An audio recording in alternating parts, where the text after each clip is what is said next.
भगवते वासुदेव। ओम नमो भगवते वासुदेवाय। ओम नमो भगवते वासुदेवाय। ओम अज्ञानतिमिरान्धस्य ज्ञानाञ्जनशलाकया चक्षुरुन्मिलितं येन तस्मै श्रीगुरवे नमः। श्रीचैतन्यमनोभीष्टं स्थापितं येन भूतले स्वयं रूपः कदा मह्यं ददाति स्वपदान्तिकम्। वन्देऽहं श्रीगुरो श्रीयुतापदकमलं श्रीगुरोन् वैष्णवां च श्रीरूपं साग्रजातं सहगणरघुनाथान्वितं तं सजीवं साद्वैतं सावधूतं परिजनसहितं कृष्णचैतन्यदेवं श्रीराधा कृष्णपादान् सहगणललिता श्रीविशाखान्वितां च नमामि विष्णुपादाय कृष्णपृष्ठाय भूतले श्रीमते भक्ति वेदांत स्वामी निति नामिने नमस्ते सारस्वते देवे गौरवाणी प्रचारिणे निर्विशेष शून्यवादी पाश्चात्य देश तारिणे नमामि विष्णुपादाय कृष्ण पृष्ठाय भूतले श्रीमते भक्ति सिद्धांत सरस्वती इति नामिने श्रीवास भानवी देवी दयिताय कृपाब्धये कृष्ण संबंध विज्ञान दायिने प्रभवे नमः। माधुर्योज्जल प्रेमाढ्य श्रीरूपानुग भक्तिदा श्री गौर करुणा शक्ति विग्रहाय नमस्ते। नमस्ते गौरवाणी श्रीमूर्तये नीलकारिणे रूपानुगा विरुद्धा प्रसिद्धान्तहारिणे नमो गौरकिशोराय साक्षात् वैराग्यमूर्तये विप्रलम्ब रसाम्बोधे पादाम्बुजाय ते नमः। नमो भक्ति विनोदाय सच्चिदानंद नामिने गौरशक्ति स्वरूपाय रूपानुगवराय ते गौराविर्भाव भूमे स्वं निर्दिष्टा सज्जन प्रिय वैष्णव सार्वभौम श्री जगन्नाथाय ते नमः। वाञ्छाकल्पतरुभ्यश्च कृपा सिन्धुभ्य एव च पतितानां पावनेभ्यो वैष्णवेभ्यो नमो नमः। नमो महावदन्याय कृष्णाय प्रेम प्रदायते कृष्णाय कृष्ण चैतन्य नाम्ने गौतुषे नमः। पंचतत्वात्मकं कृष्णं भक्तरूपस्वरूपकं भक्तावतारं भक्ताख्यं नमामि भक्तशक्तिकम्। हे कृष्ण करुणा सिन्धु दीनबन्धु जगत्पते गोपेश गोपिका कान्त राधा कान्त नमोस्तुते। जयतां सुतोल्पङ्गो मम मन्दामतिर्गति मत्सर्वस्य पादाम्भोजो राधा मदन मोहनो दिव्यचन्दारण्यकल्पद्रुमादः श्रीमद्रत्नागार सिंहासनस्थौ श्रीमद् राधा श्रील गोविंद देव पृष्ठालि सेवमानुस्मरामि। श्रीमान् रासरसारंभी वंशीवट्टटे स्थितः कर्षन् वेणुस्वनैर्गोपी गोपीनाथाय श्रीस्तुनः। तप्त काञ्चन गौरांगी राधे वृंदावनेश्वरी वृषभानुसुते देवी नमामि। जयतां सुरतर्पङ्गो मम मन्दमतिर्गति मत्सर्वस्य पादाम्भोजो राधा मदन मोहनो दिव्यवृन्दारण्यकल्पद्रुमादः श्रीमद्रत्नागार सिंहासनस्थौ श्रीमद्राधा श्रीलगोविन्ददेवो पृष्ठालिभिः सेवमानुस्मरामि। श्रीमान् रासरसारम्भि वंशीवट्टटे स्थितः कर्षन् वेणुस्वनैर्गोपी गोपीनाथाय श्रीस्तु नः। तप्त कांचन गौरांगी राधे वृंदावनेश्वरी ऋषभानुसुते देवी प्रणमामि हरिप्रिये। जय श्री कृष्ण चैतन्य प्रभु नित्यानंद श्री अद्वैत भक्तवृंद। हरे कृष्णा कृष्णा कृष्णा हरे हरे हरे राम राम राम हरे हरे। एक मिनट होल्ड करिए।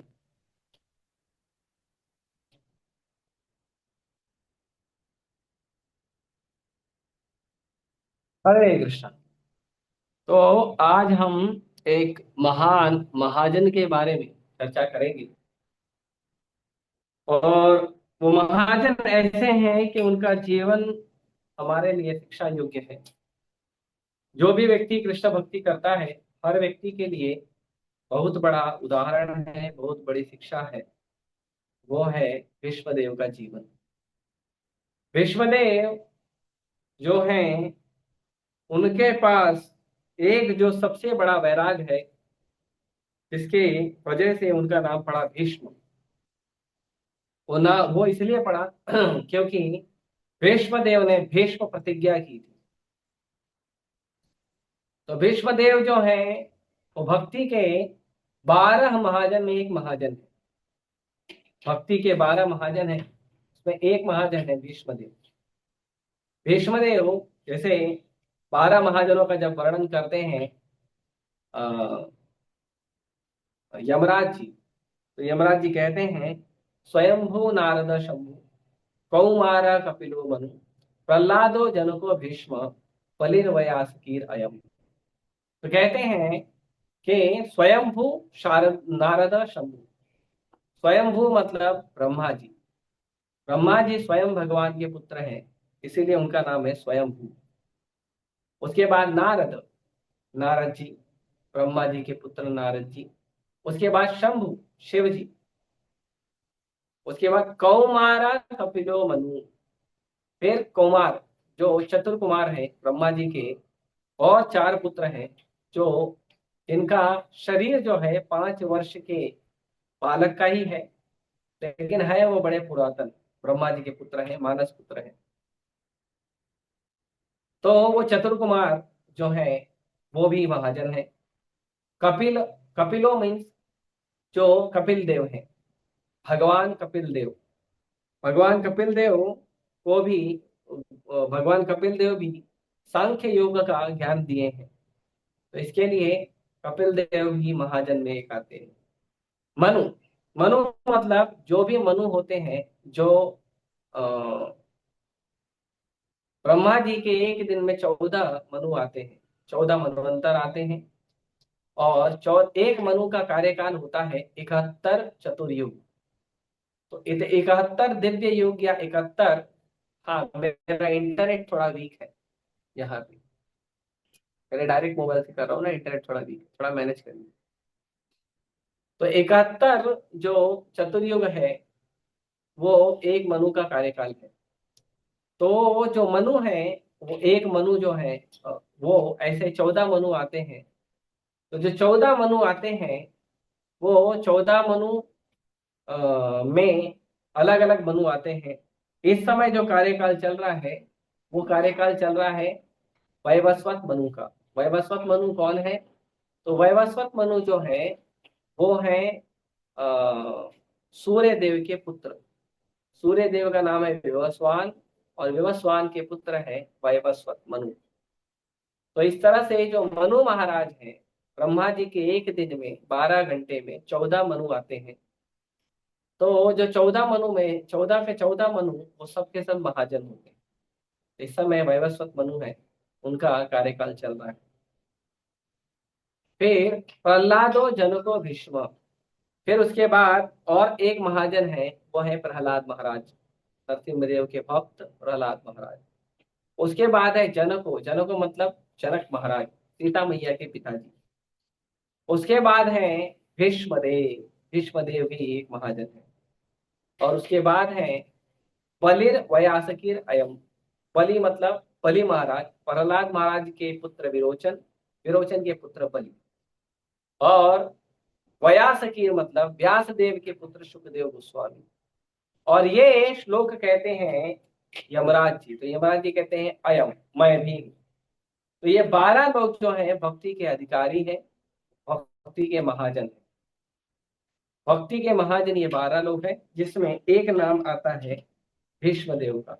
तो भीष्मदेव का जो परंपरा है वो हम देखते हैं, बहुत बड़ी परंपरा है। हम उस परंपरा को थोड़ा पढ़ते हैं, उसके बाद आगे बढ़ेंगे। तो ब्रह्मा, ब्रह्मा के पुत्र हुए अत्रि, अत्रि के पुत्र चंद्र, चंद्र के पुत्र बुध, बुध के पुत्र पुरुवस, पुरुवस के पुत्र आयुष, आयुष के नहुष, नहुष से ययाति, ययाति से कुरु, कुरु से जन्मेजय, जन्मेजय से प्राचीनवा, प्राचीनवा से प्रवीर, उसके बाद नमस्यु, उसके बाद वितभवा, उसके बाद शुंदु, बाद में बहुविधा, संयति, रहोवदी, रौद्रस्व, मतिनर, संतुरोध, दुष्यंत, भरत, सुहोत्र, गल, गर्द, गरद, सुकेतु, बृहत क्षेत्र, हस्ती, अजमीढ़, ऋक्ष, संवर्ण, कुरु, जहनु, सुरत, विदरथ, सार्वभौम, जयसेन, रव्यय, भवुक, चक्रोदत्त, देवतिथि, रिक्षा, भीम, प्रतीप, शांतनु और शांतनु के पुत्र भीष्मदेव। तो जो भीष्मदेव है, भीष्मदेव के बचपन का नाम था देवव्रत। भीष्मदेव को बचपन में देवव्रत बुलाते थे। देवव्रत मतलब भगवान का आशीर्वाद। और भीष्मदेव जो हैं वो शांतनु के 8वें पुत्र थे। 8वें पुत्र क्यों थे? वो शांतनु के और माता गंगा देवी के पुत्र थे, गंगा मैया के। और ये क्यों थे? क्योंकि शांतनु जी गंगा मैया से विवाह करना चाहते। तो गंगा मैया ने विवाह तो किया, लेकिन गंगा मैया ने शर्त रखी कि तुमसे मुझसे जितने भी पुत्र उत्पन्न होंगे वो सारे पुत्र को तुम मेरे नदी में बहा दोगे, गंगा नदी में बहा दोगे। तो अभी पिता को तो अच्छा नहीं लगेगा कि जन्म जो नया जन्म हुआ है पुत्र का उसको गंगा में बहा दे। और प्रभुपाद जी क्या कहते हैं, क्या करें, स्त्री के लिए लोग बहुत कुछ करते हैं। तो शांतनु महाराज जो हैं वो गंगा देवी से जो पुत्र प्राप्त होते थे उनको जन्म होते ही तुरंत गंगा में विसर्जन कर देते, तुरंत। तो इस तरह से 1 2 3 4 5 6 7 पुत्रों को उन्होंने गंगा मैया में विसर्जन कर दिया। जब भीष्मदेव प्रकट हुए, देवव्रता जब प्रकट हुए, क्योंकि गंगा मैया ने शर्त रखा था कि अगर आप मेरी ये बात नहीं मानोगे तो मैं आपको छोड़कर फिर चले जाऊंगी। तो शांतनु जी जो है वो सोचने लगे कि ठीक है, मैं पुत्र ही बहा दूंगा। लेकिन जब भीष्मदेव का जन्म हुआ तो शांतनु ने कहा अब नहीं होगा मुझसे, इस पुत्र को मैं गंगा में नहीं बहाऊंगा। तो गंगा मैया ने कहा ठीक है, प्रॉमिस के अनुसार मुझे जाना पड़ेगा तो मैं चले जाऊंगी। तो शांतनु महाराज भीष्मदेव को अपने साथ रखे, देवव्रत को अपने साथ रखे, और फिर उन्होंने गंगा मैया उनको छोड़ के चले गए।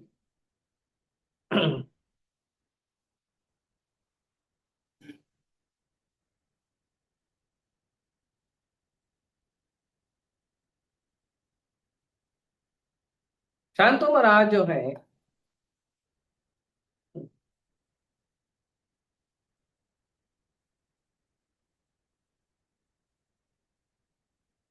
अब भीष्मदेव जो है,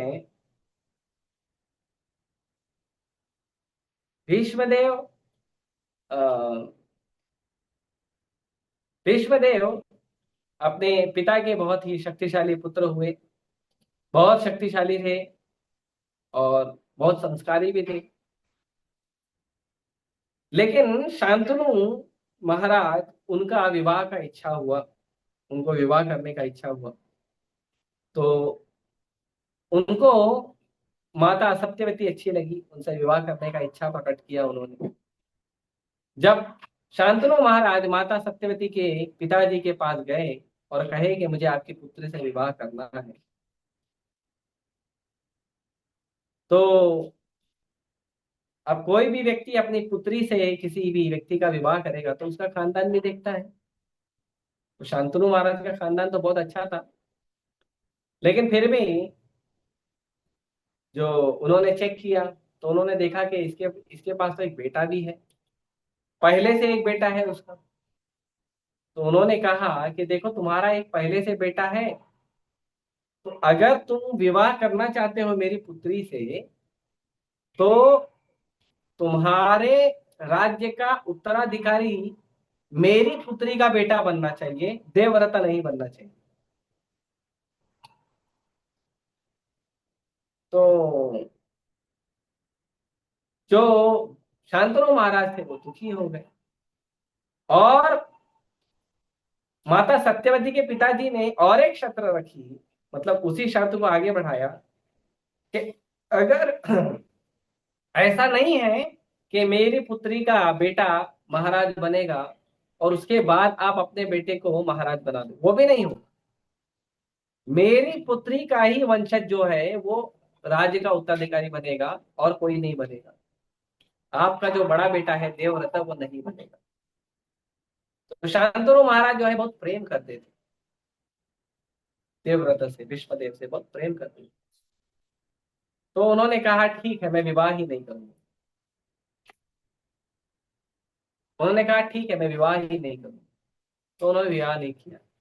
लेकिन उनकी इच्छा थी विवाह करने की, और सत्यवती बहुत सुंदर थी, तो उनसे विवाह करने की इच्छा थी उनकी। तो क्या करें, तो शांतनु महाराज थोड़ा घर में रहते थे, थोड़ा दुखी रहते। तो भीष्मदेव पिताजी से पूछते थे पिताजी क्या कारण है, आप दुखी क्यों रहते। तो शांतनु महाराज बताते नहीं। भीष्मदेव ने एक दिन बड़े प्रेम से पूछा पिताजी अब कारण बताइए। अरे मेरे वश में होगा तो मैं प्रयास करूंगा ना।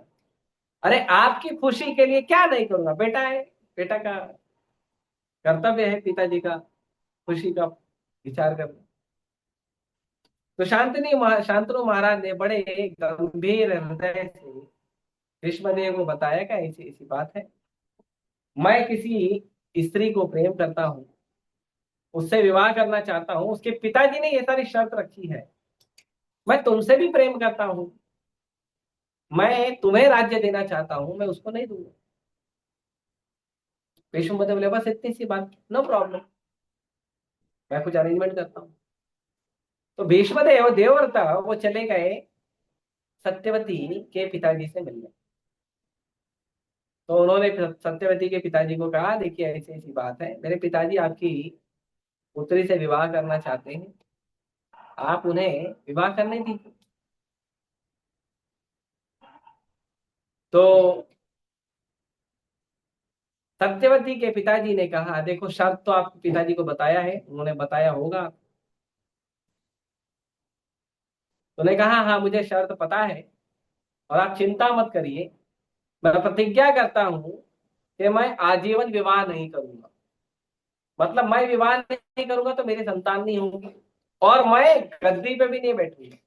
जो कुरु वंश है, कुरु के वंश की गद्दी पे भी मैं नहीं बैठूंगा। और मैं विवाह भी नहीं करूंगा। मतलब मेरा जो पुत्र है, मेरा पुत्र भी गद्दी पे नहीं बैठेगा।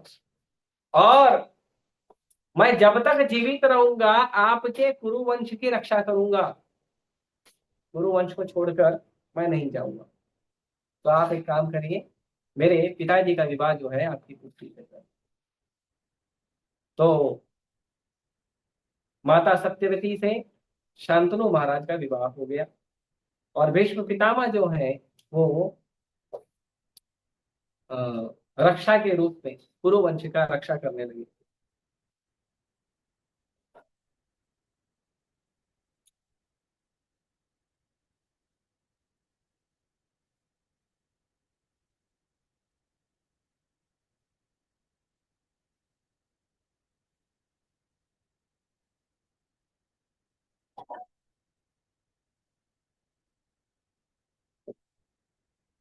जो माता सत्यवती थी वो, उनका पहले नाम था मत्स्यगंधा।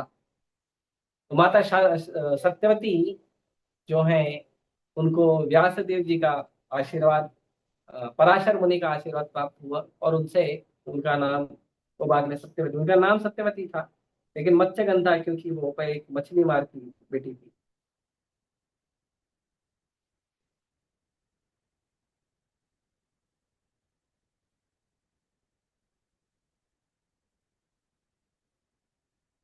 और इस तरह से देवव्रता ने ऐसी प्रतिज्ञा की कि मैं पूरा आजीवन विवाह नहीं करूंगा। इसीलिए वो जो प्रतिज्ञा थी वो इतनी भीषण थी, इतनी शक्तिशाली थी कि अब कोई व्यक्ति क्षत्रिय है, क्षत्रिय का बेटा अगर ये प्रतिज्ञा करे कि मैं विवाह नहीं करूंगा, क्षत्रिय का बेटा, और तो और मैं राजपाट भी नहीं संभालूंगा, मेरी जनरेशन भी नहीं आएगी। तो ये बहुत बड़ी प्रतिज्ञा थी। तो एक अंदाजे से बताया जाता है कि भीष्मदेव लगभग 425 वर्ष तक धरती पर थे, और भीष्मदेव कुरु वंश की रक्षा करते थे। भीष्मदेव जो कुरु वंश की रक्षा करते थे, और कुरु वंश का सबको मार्गदर्शन भी देते थे। इसीलिए अ, भगवत गीता में शब्द आया है कुरु वृद्ध पितामह। ये भीष्मदेव कौन है? भीष्मदेव सबसे वृद्ध है। किसके? कुरु, कुरु वंश में सबसे वृद्ध है और पितामह, और वो दादा है, दादा नहीं परदादा है, पितामह। तो इस तरह से भीष्मदेव जो है वो कुरु वंश का रक्षा भी करते थे। जब पांडु महाराज का देहांत हो गया और कुंती माता, कुंती और माद्री, पांडु महाराज की दो पत्नी थी, कुंती और माद्री। तो माता कुंती से तीन पुत्र प्रकट हुए। अ, सबसे बड़े युधिष्ठिर, फिर भीम, फिर अर्जुन, और फिर नकुल और सहदेव माता माद्री के पुत्र। महाराज पांडु का जब देहांत हुआ तो उनके देहांत के बाद महाराज पांडु के साथ जो माता माद्री थी वो सती हो गई, और पांच पांडव, पांच बच्चे महाराज पांडु के पुत्र और माता कुंती अकेले हुए। तो ये पूरे कुरुवंश में अकेले थे। महाराज पांडु का जब शरीर छूट गया तो उनकी जगह पे धृतराष्ट्र को राजा बनाया गया। हालांकि धृतराष्ट्र जो है बड़े थे और महाराज पांडु छोटे थे, और धृतराष्ट्र अंधे थे, इसीलिए उनको राजा नहीं बनाया। राजा बनाया गया किसको? महाराज पांडु।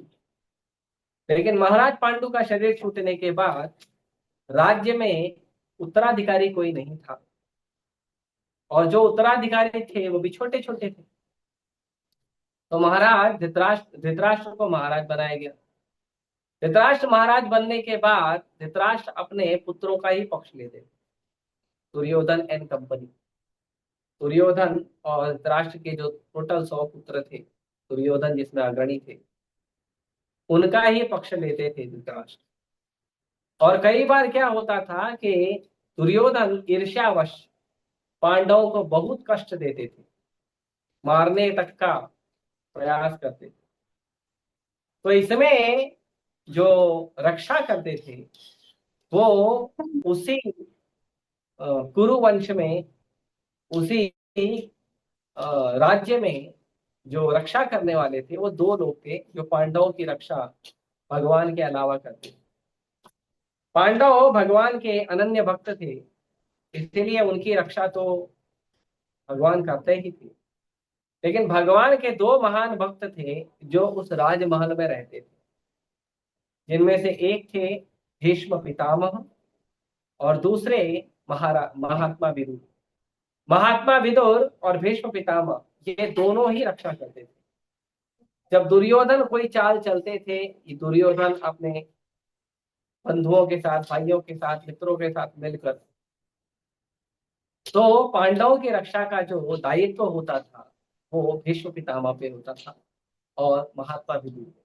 और ये दोनों राजमहल में ही रहते थे, तो इन्हें गुप्तचरों से कई जानकारी मिल जाती थी कि किस तरह से अ, पांडवों को कष्ट दिया जा रहा है, किस तरह से पांडवों के लिए योजनाएं बनाई जा रही है।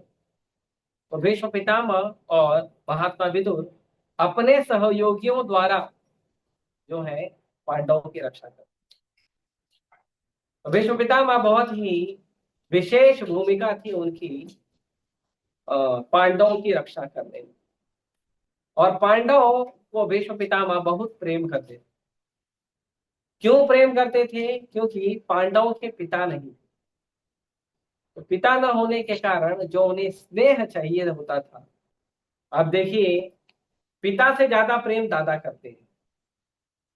तो भीष्म पितामह जो है वो प्रेम करते थे, पांडव से ज्यादा प्रेम करते थे। और पांडवों से ज्यादा प्रेम करने का एक और कारण ये भी था कि पांडव जो थे भगवान के महान भक्त थे, अच्छे सदाचारी व्यक्ति थे। इसीलिए भीष्मदेव पांडवों को इसलिए भी प्रेम करते। दुर्योधन एंड कंपनी जो थे वो दुराचारी रास्ते पे चलते थे, संस्कार के मार्ग पे नहीं चलते थे, मनमानी करते थे, बड़े बाप की बिगड़ी औलाद की तरह रहते थे।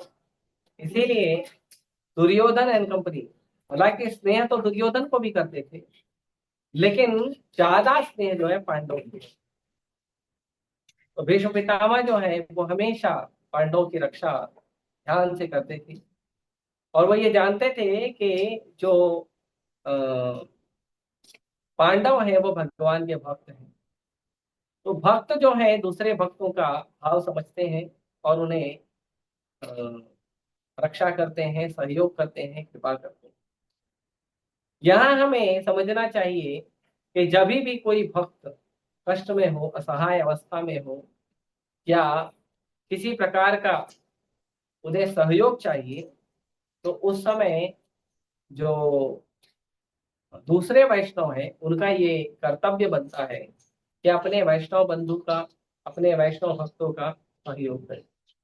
यदि सहयोग करेंगे तो भक्ति में सब मिलजुल कर आगे बढ़ेंगे। वैष्णव संघ का मतलब ही होता है मिलजुल कर भक्ति करना, एक दूसरे को सहयोग करना। और भीष्म पितामह इसके उदाहरण है। वो सिखाते हैं कि इस तरह से करना चाहिए। भीष्म पितामह भगवान के महान अनन्य भक्त थे। जब भगवान शांति दूत बन के गए थे वहां हस्तिनापुर की राज्यसभा में, तो उस समय भी भीष्म पितामह ने समझाया था दुर्योधन को कि युद्ध मत करो, जो भगवान बोल रहे हैं मान जाओ। लेकिन भीष्म पितामह जो है वो सुनते तो, दुर्योधन जो है वो सुनते तो थे अपने मामा का, और जो धृतराष्ट्र थे वो सुनते थे अपने पुत्र का। तो इसीलिए भीष्म पितामह का सुना नहीं गया। लेकिन उस समय जब भगवान ने अपना विश्व रूप दिखाया, तो उस विश्व रूप की आंच से सभी लोग चौंधिया गए थे। सबकी आंखें जो है वो विश्व रूप के प्रकाश से धुंधली हो गई थी। केवल उस विश्व रूप में यदि कोई भगवान को ठीक से देख पाया, प्रणाम कर पाया, भगवान को स्तुति कर पाए, तो वो थे भीष्म पितामह। और भीष्म पितामह ने ही भगवान को अच्छे से पहचाना। जब राजसूय यज्ञ हो रहा था, तो राजसूय यज्ञ में अग्र पूजा करनी थी। अग्र पूजा क्या होती है? अग्र पूजा होती है कि कोई भी यज्ञ होता है तो उस यज्ञ में सबसे पहले किसकी पूजा की जानी चाहिए, यह प्रश्न उठा था।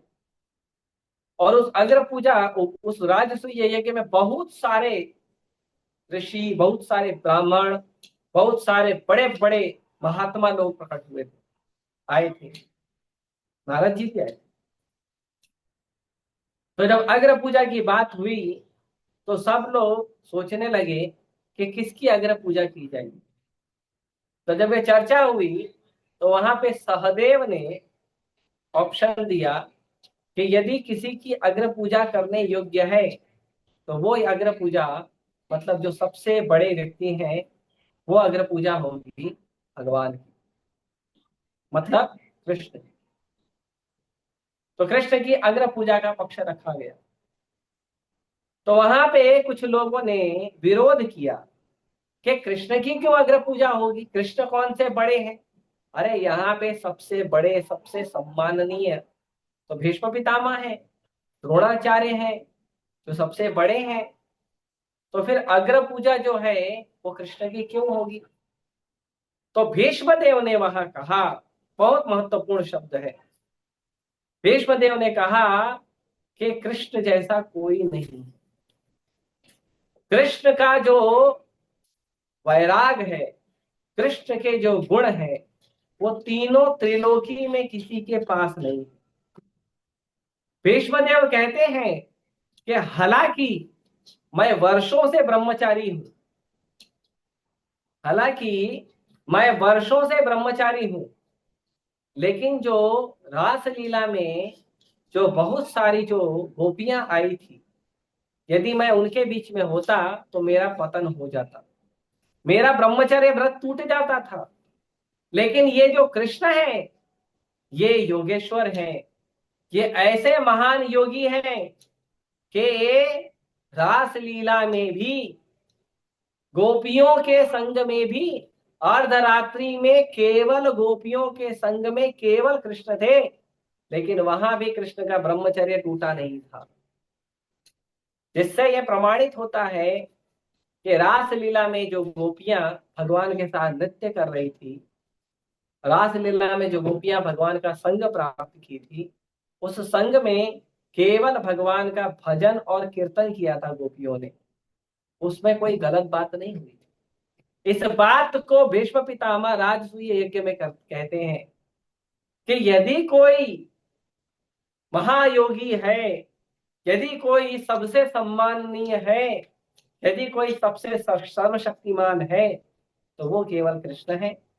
इसीलिए पूजा यदि किसी की मानी जाएगी तो वो भीष्म पितामह की मानी जाएगी, भगवान कृष्ण की मानी जाएगी। भीष्म पितामह ने इस बात को प्रमाणित। हालांकि उसका विरोध शिशुपाल ने किया, और शिशुपाल ने कहा कि अरे इस ग्वाले की क्यों पूजा की जाएगी, ये ग्वाला कौन होता है पूजा करने वाला, पूजनीय व्यक्ति बनने वाला। और उन्होंने बहुत उलाहना दी।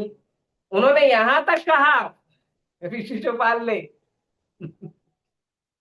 कि अरे सहदेव तो बच्चा है, बेचारे ने बचपने में कुछ बोल दिया होगा, लेकिन ये भीष्म पितामह भी बुढ़ापे में इनका बुद्धि घूम गया है, ये भी बोल रहे हैं कृष्ण का पूजा होना चाहिए। तो इस तरह से शिशुपाल ने कई वैष्णव अपराध किए, भगवान के चरणों में अपराध किए, और इसके कारण भगवान को शिशुपाल का यज्ञ, उस यज्ञ भूमि में वध करना पड़ा। यज्ञ भूमि के का नियम है कि यदि वहां पे एक बूंद भी यदि रक्त खून गिर जाता है तो वो यज्ञ भूमि में यज्ञ नहीं हो सकता।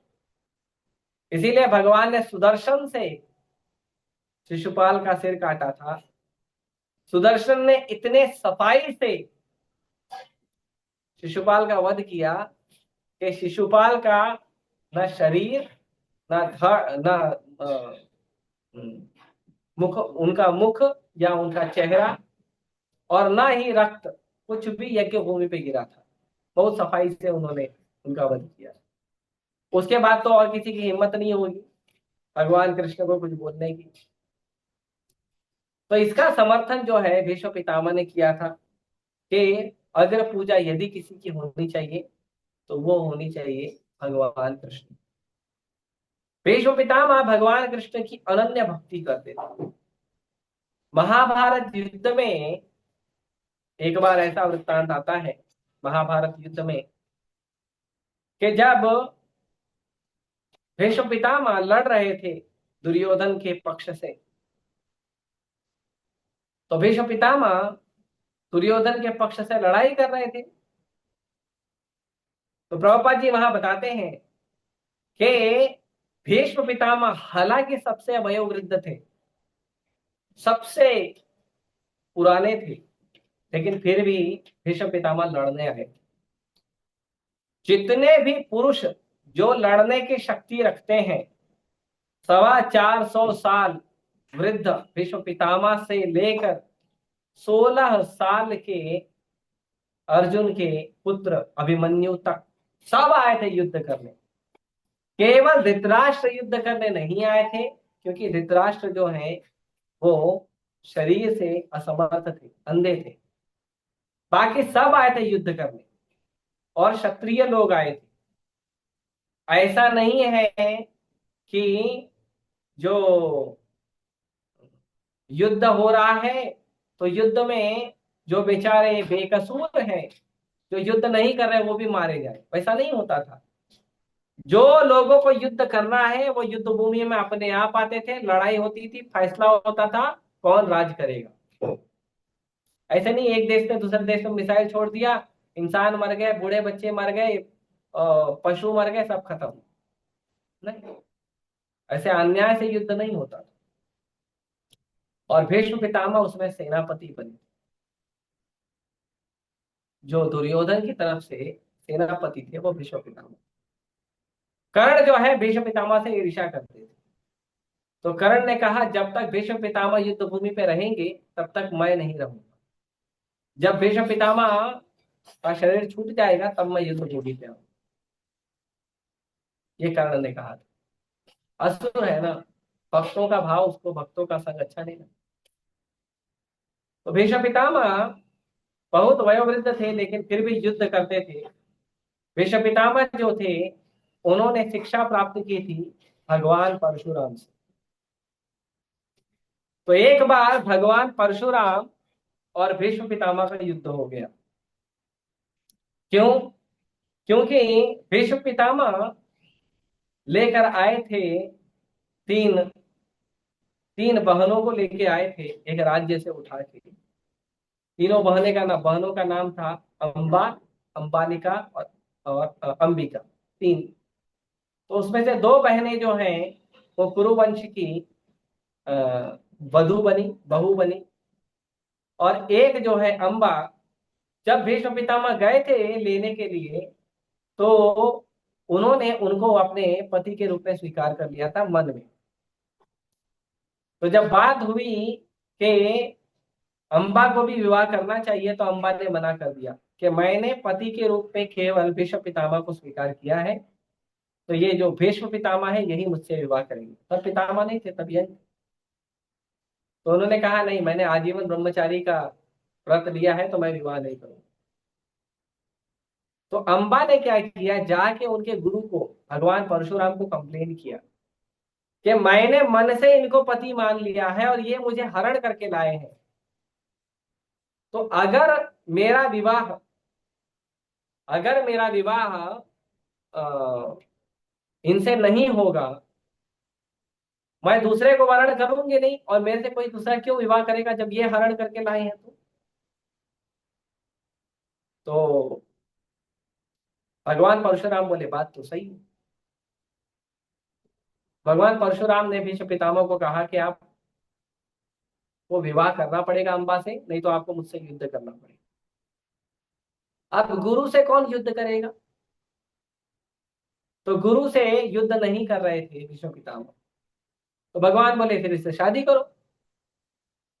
तो भीष्म पितामह बोले मैं अपना ब्रह्मचर्य व्रत नहीं तोड़ूंगा, आपसे युद्ध करना पड़े तो भी चलेगा।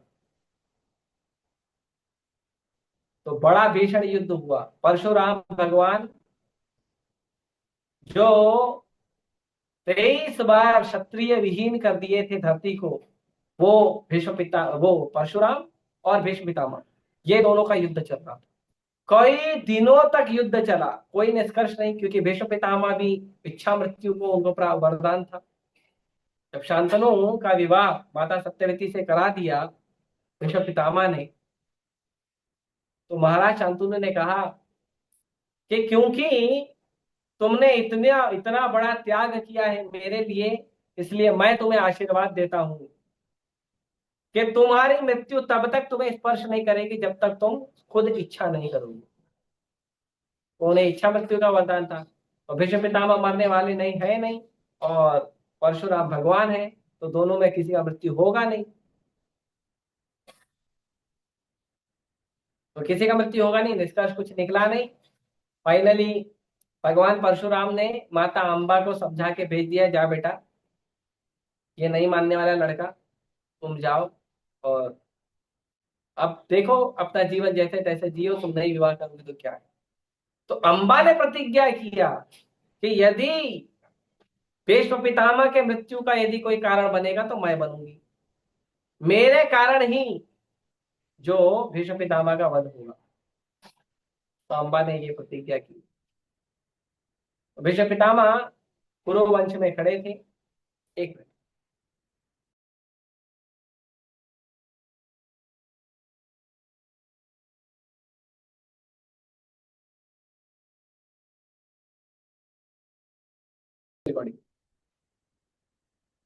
सो जो भीष्म पितामह थे वो महाभारत के युद्ध में लड़ रहे थे।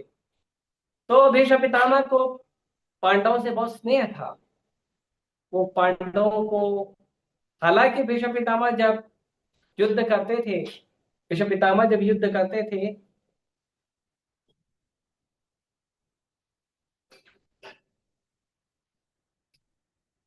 भीष्म पितामह जब युद्ध करते थे तो पांडवों के एक दिन में 10,000 योद्धाओं को मारते थे। 10,000।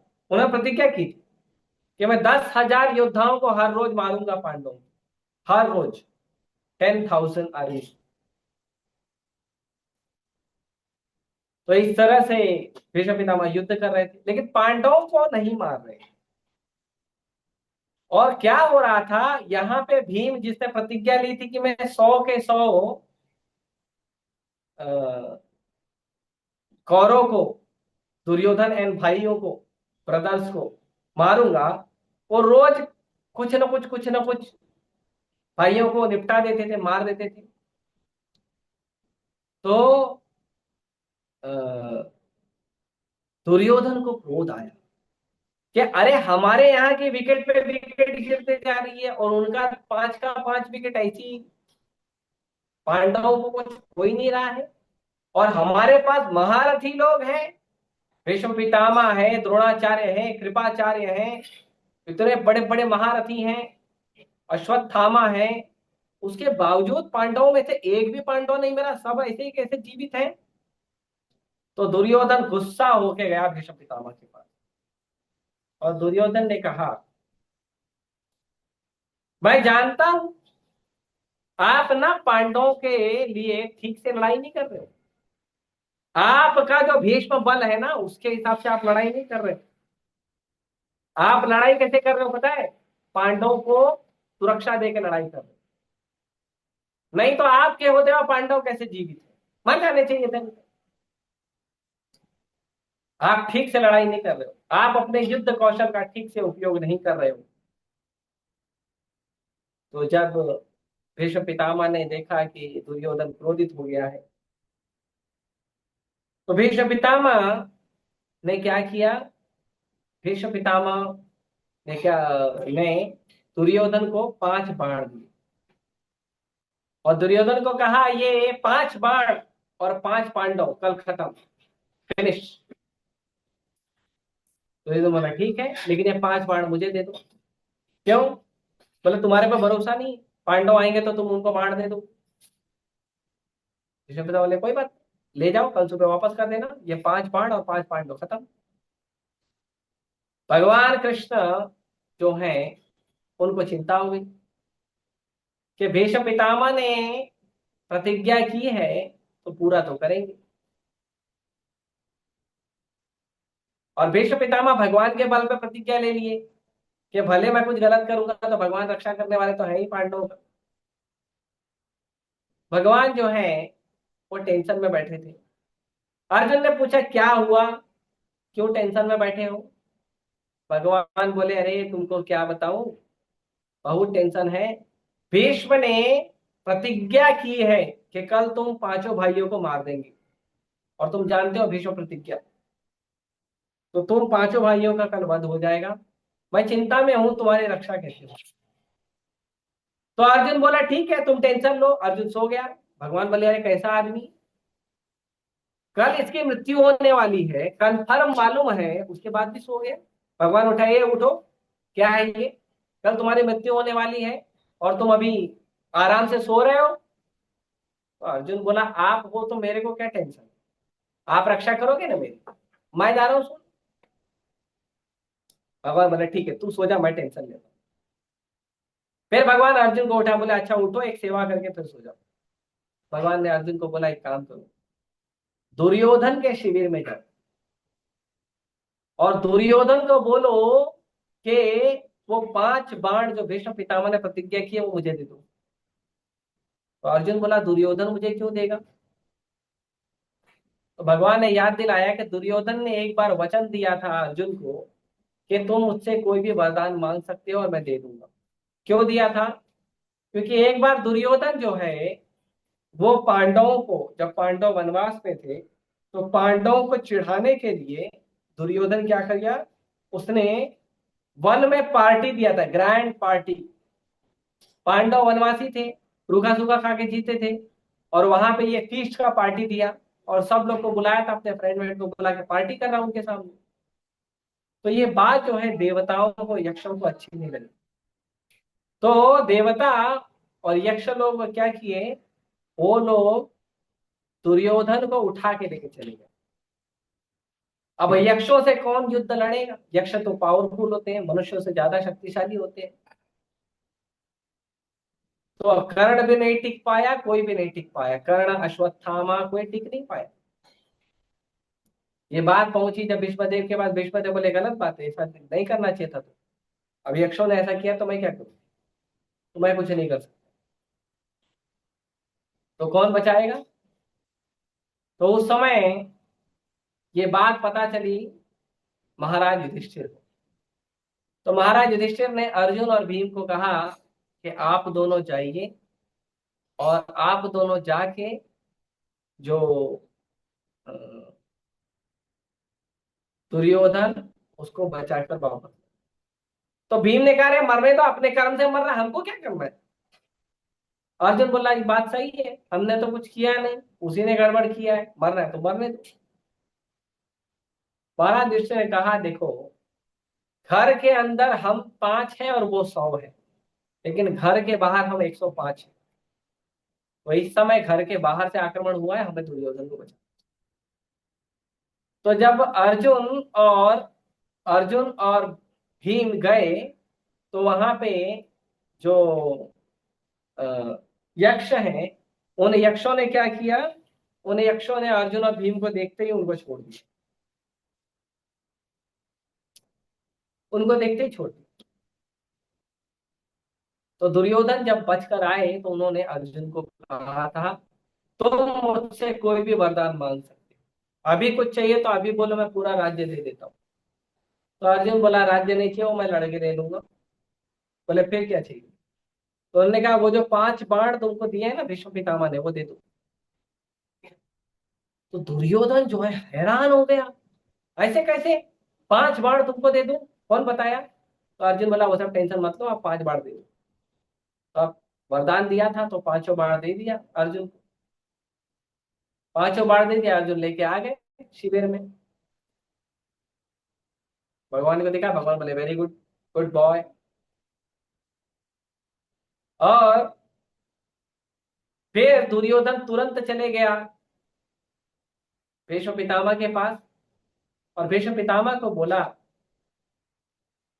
कि आपने क्यों बताया अर्जुन को कि 5 बाण मेरे पास है और ऐसा ऐसा बात हुआ है। भीष्म पितामह बोले कि वो द्वारपाल से पूछ लो, मैं इस शिविर के बाहर ही नहीं गया हूं,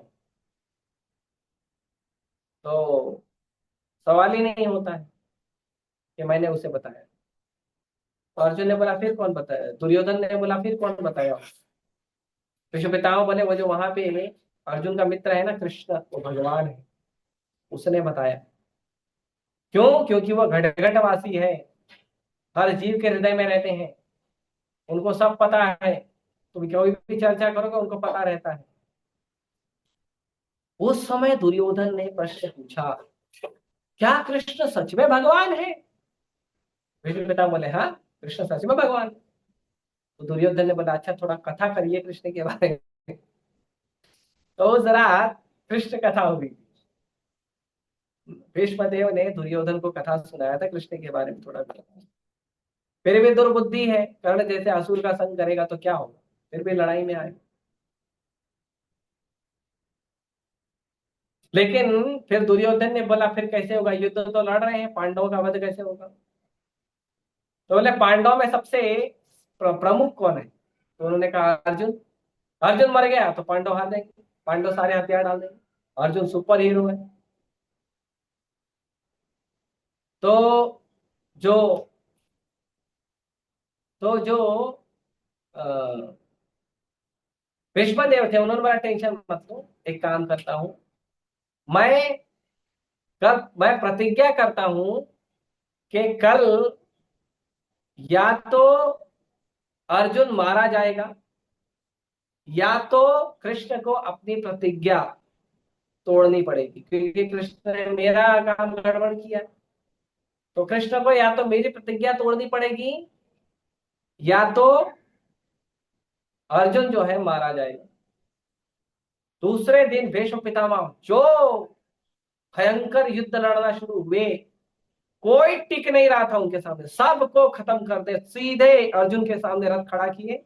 अर्जुन सावधान, मैं युद्ध करने आया। भगवान अर्जुन को समझाए, देखो अर्जुन, ये जो समय है वो ठीक से युद्ध करने, आप अच्छे से युद्ध करना। अब अर्जुन पितामह का सम्मान करता था, ठीक से युद्ध कर नहीं रहा था। और भीष्म पितामह जो बाणों की वर्षा किए जा रहे थे, तो बाणों की वर्षा, अर्जुन घायल हो गया। फिर भी भगवान बोले अर्जुन को युद्ध करो। फिर भीष्म पितामह अर्जुन को तो बाण मार रहे थे, दुर्योधन भगवान कृष्ण को भी बाण मारने लग गए।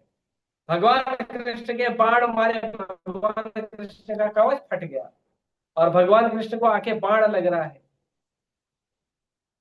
भगवान बोले अर्जुन, तुम नहीं मानोगे, ये तुम्हें आज मार देगा। और भीष्म पितामह बाण चलाए जा रहे हैं, अर्जुन असहाय हो गया। तो भगवान क्या किए, भगवान रथ से कूद गए। भगवान रथ से कूदे। अब भगवान ने तो शस्त्र नहीं उठाने की प्रतिज्ञा की थी कि मैं कोई शस्त्र नहीं उठाऊंगा युद्ध में। तो शस्त्र तो नहीं, तो क्या करें, तो भगवान ने क्या किया, एक रथ का टूटा हुआ पहिया, अर्जुन का रथ तोड़ दिया था भीष्म पितामह ने, तो रथ का पहिया उठा लिए और लेके दौड़े भीष्म की तरफ। जब भगवान भीष्मदेव की तरफ दौड़े, भीष्मदेव बहुत प्रसन्न हुए। उन्होंने क्या किया, सारा हथियार डाल दिया। उन्होंने कहा आइए प्रभु, अरे आपके हाथों जो मृत्यु होगी वो तो भगवान का धाम प्राप्त होगा। आइए, आइए मेरा वध करिए, ऐसा दिव्य मृत्यु का मुझे इच्छा है, जरूर आइए। और अर्जुन जैसे ही देखा कि भगवान अपनी प्रतिज्ञा तोड़ रहे, अर्जुन गया, भगवान का पैर पकड़ लिया। और पैर पकड़ के अर्जुन, भगवान बोला नहीं मत जाइए प्रभु, मत जाइए प्रभु। भगवान अर्जुन को घसीटते हुए लेके गए। अर्जुन बोला प्रभु मैं युद्ध करूंगा, अच्छे से युद्ध करूंगा। और यहाँ भगवान की प्रतिज्ञा टूट गई, शस्त्र नहीं उठाने की। हालांकि भगवान ने शस्त्र नहीं उठाया था, रथ का पहिया उठाया था, लेकिन वो तो भगवान है, वो तो एक घास का टुकड़ा भी उठा ले तो वो भी वज्र के समान काम करता है। तो भीष्म पितामह ने भगवान का जो वचन तोड़वा दिया, खुश हो गए। अर्जुन ने फिर थोड़ा भीषण युद्ध लड़ा और इस तरह से भगवान की प्रतिज्ञा टूट गई और भगवान भीष्म पितामह शांत। तो आचार्यगण बताते हैं कि किस तरह से जो अ, भगवान कृष्ण है, वो जब भीष्म पितामह बाण मार रहे थे तो भगवान कृष्ण का क्या भाव था। तो भगवान कृष्ण जो है, वो जब भीष्म पितामह बाण मार रहे थे तो भगवान कृष्ण को ऐसा लग रहा था जैसे कोई व्यक्ति किसी हाथी के ऊपर फूल फेंक रहा है। जो बाण भगवान के शरीर को भेद के भगवान का घाव कर रहे थे, खून बह रहा था, वो बाण भगवान को ऐसे लग रहा था जैसे कोई बच्चा भगवान हाथी के ऊपर फूल फेंक रहा है और हाथी को आनंद आ रहा है।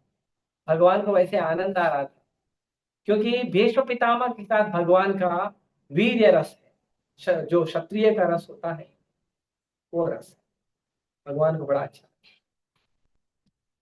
फिर ये चर्चा होने लगी कि भीष्म पितामह का मृत्यु कैसे होगा। तो भगवान ने कहा कि जो अंबा नाम की एक स्त्री है, वो अंबा नाम की स्त्री, वो शिखंडी का जो रूप लेकर आई है। तो जो शिखंडी है वो अंबा ही है, वो क्षत्रिय है, वो अंबा है। और अगर आपके रथ पे शिखंडी रहेगी तो भीष्म पितामह बाण नहीं चलाएंगे, क्योंकि भीष्म पितामह कभी स्त्री पर बाण नहीं चलाते। तो लोगों ने कहा ये शिखंडी तो पुरुष है। तो भगवान ने बताया कि शिखंडी भले पुरुष है, लेकिन भीष्म पितामह शिखंडी को अंबा के रूप में पहचानते हैं। इसीलिए अगर शिखंडी आपके रथ पे आएगी अर्जुन, तो भीष्म पितामह बाण नहीं चलाएंगे और शिखंडी को अपना आधार बना के, अपना ढाल बना के आप भीष्म पितामह पे बाण चला देना। तो अर्जुन मान नहीं रहे थे। तो भगवान ने समझाया कि हमें युद्ध करने के लिए युद्ध नीति का उपयोग करना पड़ेगा। और शिखंडी को तो तुम कवच के रूप में बना रहे हो। जैसे तुम अपने रक्षा के लिए ये कवच पहने हो, वैसे शिखंडी तुम्हारा कवच का काम करेगा। शिखंडी बाण नहीं चलाए, बाण तुम ही चलाओ। तो किसी तरह से अर्जुन को, पांचों पांडवों को समझा के शिखंडी रथ पे आई, और अर्जुन भीष्म पितामह से युद्ध कर रहे। भीष्म पितामह ने जैसे ही देखा कि शिखंडी रथ पे आ गए हैं, भीष्म पितामह ने युद्ध करना बंद कर दिया। भगवान ने कहा, बाण मत चलाओ अर्जुन। अर्जुन बहुत रोते बिलखते दुख में अपने पितामह पे बाण कैसे चलाए। बहुत रोते बिलखते दुख में भीष्म पितामह पे बाण मारे। लेकिन जो बाण भीष्म पितामह को लग रहे थे, वो बाण, हालांकि लोग कह रहे थे वो शिखंडी का बाण है, लेकिन भीष्म पितामह ने कंफर्म किया कि ये बाण अर्जुन के हैं। मैं अर्जुन के बाणों को पहचानता हूं। इतनी तीव्रता से भेदने का काम केवल अर्जुन का बाण ही कर सकता है। और भीष्म पितामह को अर्जुन ने इतने बाण मारे कि भीष्म पितामह का शरीर में 1 इंच का खाली गैप रह जाता था बाणों के पीछे। पूरा शरीर बाणों से भर दिया था। और भीष्म पितामह रथ से गिरे और बाणों के शैया पे लेटे थे। भीष्म पितामह का सिर पे बाण नहीं मारा था अर्जुन ने, तो सिर ऐसे लटक जाता था। तो भीष्म पितामह जब लेटे बाणों के शैया पे थे, तो उस समय अ, सब लोग आ गए कि भीष्म पितामह जो है रथ से गिर गए हैं, बाणों से छलनी हो गए हैं। दुर्योधन आए, अर्जुन आए, पांचों पांडव आए, सब रो रहे थे। अर्जुन भी रो रहे थे, क्या करें, युद्ध के कारण करना पड़ रहा है, इच्छा तो थी नहीं उनकी। भीष्म पितामह ने कहा कि मुझे तकिया चाहिए, दुर्योधन तकिया ले आओ। तो दुर्योधन तुरंत दौड़ के शिविर में गया और तकिया ले आया। और भीष्म पितामह का ये लीजिए तकिया। तो भीष्म पितामह ने कहा, मूर्ख हो तुम, तुम्हें नहीं पता क्षत्रिय कौन से तकिया लेते। फिर भीष्म पितामह ने अर्जुन को कहा, अर्जुन मुझे तकिया चाहिए। तो अर्जुन ने तुरंत बाण मारा और वो बाणों से भीष्म पितामह की ओर तकिया मिल गया। और भीष्म पितामह लेटे थे। भीष्म पितामह वहां पे लेटे थे, पांचों पांडव सब लोग आए और भीष्म पितामह के सामने ही, क्योंकि भीष्म पितामह 56 दिन तक जीवित थे।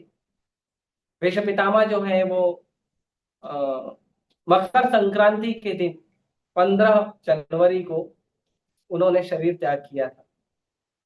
जब सूर्य उत्तरायण में आता है, तो भीष्म पितामह दक्षिणायन से उत्तरायण का प्रतीक्षा कर रहे थे, वेट कर रहे थे। तो उस समय युद्ध समाप्त होने पर अर्जुन और पांचों पांडव बहुत रो रहे थे और युधिष्ठिर अपने आप को कोस रहे थे, मेरे कारण ये युद्ध हुआ है, मुझे राजा बनने के लिए ये युद्ध हुआ है, सारा पाप मुझे लगेगा। बहुत दुखी हो रहे।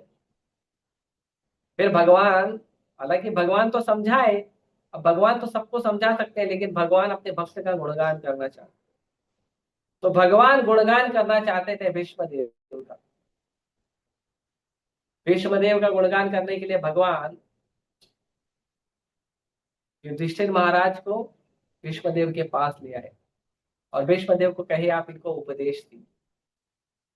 तो भीष्म देव ने उपदेश दिया और उस उपदेश से जो युधिष्ठिर महाराज उनका मन शांत। उस उपदेश में भीष्मदेव यहां भी बताते हैं कि युधिष्ठिर तुम क्यों रो रहे हो, तुम्हारे रोने का, दुखी होने का क्या कारण है। तुम सोचो कि तुम खुद धर्मराज के पुत्र हो, तुम्हारे सारे भाई देवताओं के पुत्र हैं, और ये जो तुम्हारे साथ घूम रहा है ना, तुम्हारे साथ ये जो घूम रहा है ना, तुम्हारा रिश्तेदार बन के कृष्ण, ये अनंत ब्रह्मांड का स्वामी परम भगवान कृष्ण है। तुमको क्या लग रहा है, ये जो तुम्हारे जीवन में दुख आया है, ये दुख क्यों आया है, तुम्हारे कर्मों का है या किसी और कारण से आ रहा है? नहीं, ये सारा किया धरा जो है ना, इस कृष्ण का है, इस वासुदेव का है, जो तुम्हारा रिश्तेदार बन के घूम रहा है। यही चाहते हैं महाभारत का युद्ध होना है। इस धरती पे पापियों का भार कम करने के लिए ये युद्ध हो रहा है। इसीलिए तुम शोक मत करो। भीष्म पितामह ने और एक बहुत महत्वपूर्ण शिक्षा दी है समस्त मानव जाति के लिए। भीष्म पितामह का श्लोक है, वो कहते हैं, आहार निद्रा भय मैथुनम च सामान्य में पशु नारायण धर्मो हि तेषाम अधिको विशेषो धर्मे नहीं न पशु समान। आहार निद्रा भय मैथुन, ये तो पशु भी करते हैं, मनुष्य भी करते हैं। लेकिन मनुष्य अगर भगवान की भक्ति नहीं करके केवल आहार निद्रा भय मैथुन में फंसे रहेगा तो वो पशु के समान है। इसीलिए मनुष्य को चाहिए कि वो कृष्ण भक्ति करे। जो कृष्ण भक्ति नहीं करता है वो जानवर है। ये उपदेश भीष्म पितामह ने, तो भीष्म पितामह ने ऐसे कई उपदेश किए हैं। और भीष्म पितामह कहते हैं भगवान को कि भगवान, मेरी मति, मेरी जो पुत्री है उसका मैं आपसे विवाह करना चाहता हूँ। और मेरी पुत्री कौन है? वो तो, आप तो ब्रह्मचारी हो, आपकी बेटी कहां से आ गई? भीष्म पितामह कहता है ये जो मेरी मति है ना, ये मेरी पुत्री है। मैं चाहता हूं ये जो मेरी मति है वो आपके चरण कमलों की सेवा करे और आपका दर्शन करते हुए मैं ये शरीर छोड़ना चाहता हूं। तो भीष्म पितामह जब शरीर त्याग कर रहे थे तो उस समय भगवान कृष्ण भीष्म पितामह के सामने खड़े थे, चतुर्भुज नारायण के रूप में। क्यों? क्योंकि भीष्म पितामह को वो रूप आकर्षित करता है। तो भीष्म पितामह चतुर्भुज नारायण का दर्शन करते हुए अपना शरीर त्याग, भगवान के स्मरण। तो ये जो भीष्म पितामह का जो देहावसान है, उनका शरीर त्याग है, ये बड़ा गुणकारी है। एक तो उनका शरीर त्याग किया था उन्होंने उत्तरायण में मकर संक्रांति के दिन, और दूसरे भगवान का स्मरण करते हुए। भीष्म पितामह हमें सिखाते हैं कि मृत्यु भी होनी चाहिए तो ऐसी दिव्य मृत्यु होनी चाहिए कि लोग उसका गुणगान करें। जीवन होना चाहिए तो पूरा जीवन कृष्ण के चरण कमलों में समर्पित होना चाहिए। भीष्म पितामह ऐसे महान भक्त थे भगवान के, जो महाजन भी है, और उनसे हमें शिक्षा मिलती है कि हमें कृष्ण का भजन करना चाहिए।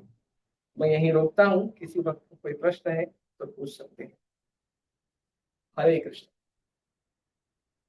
प्रश्न है आप लोग का?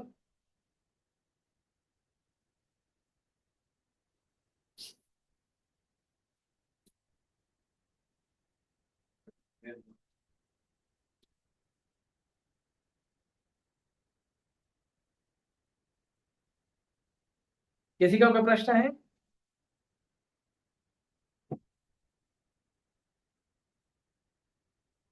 नहीं?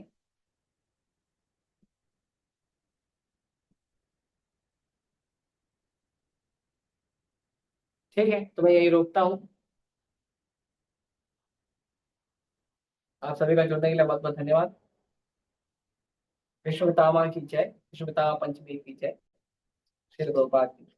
हरे कृष्ण।